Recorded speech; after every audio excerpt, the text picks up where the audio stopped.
大家好，现在给大家介绍一款滚筒炒菜机，它的外观是由201不锈钢组成的，坚固耐用，360度的滚筒均匀受热，操作方便，关键是性价比还非常的高。那我们现在用食材来测试一下这台设备的一个效果怎么样？摁一下，它就这里闪烁的话呢，就处于一个待机的状态啊。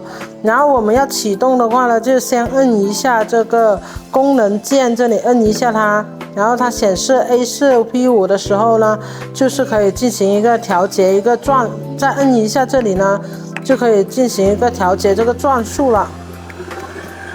A0 呢就是没有转的，然后最高档可以调到 A4。然后呢，下面呢，这个就可以调节它的一个加热功率。然后呢 ，P9 就是最高的功率。然后呢，如果 P0 的话呢，就是停止加热了，只是转动而已。等它热一下锅，我们就可以放油进去了。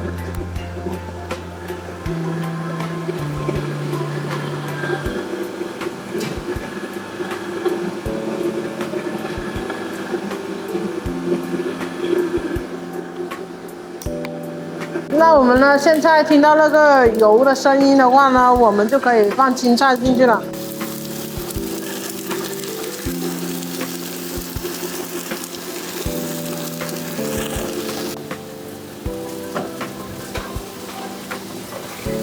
那我们现在把肉放进去。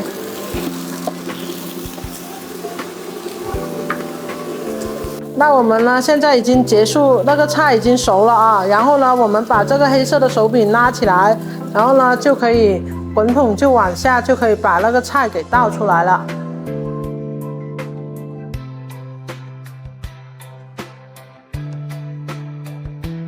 那清洗呢也是非常的简单的，然后我们直接把水倒进这里来，然后呢可以加点洗洁精之类的，然后呢就按这个。然后把这个功率调下来，因为我们只要转动，不要加热嘛。但是有些人觉得，温度比较低的情况下，可以调低位加热，然后呢，把这个速度这个转速调起来，然后就可以摁一下就可以进行一个滚筒清洁了。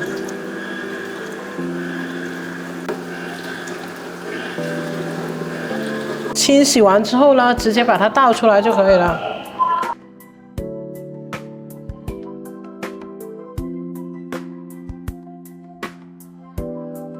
那这台傻瓜式的滚筒炒菜机呢，大大的提高了厨师们的一个效率。同一个厨师可以操作4到5台这样的设备，大大的节省了人力。那今天这款设备呢，就给大家介绍到这里了，谢谢。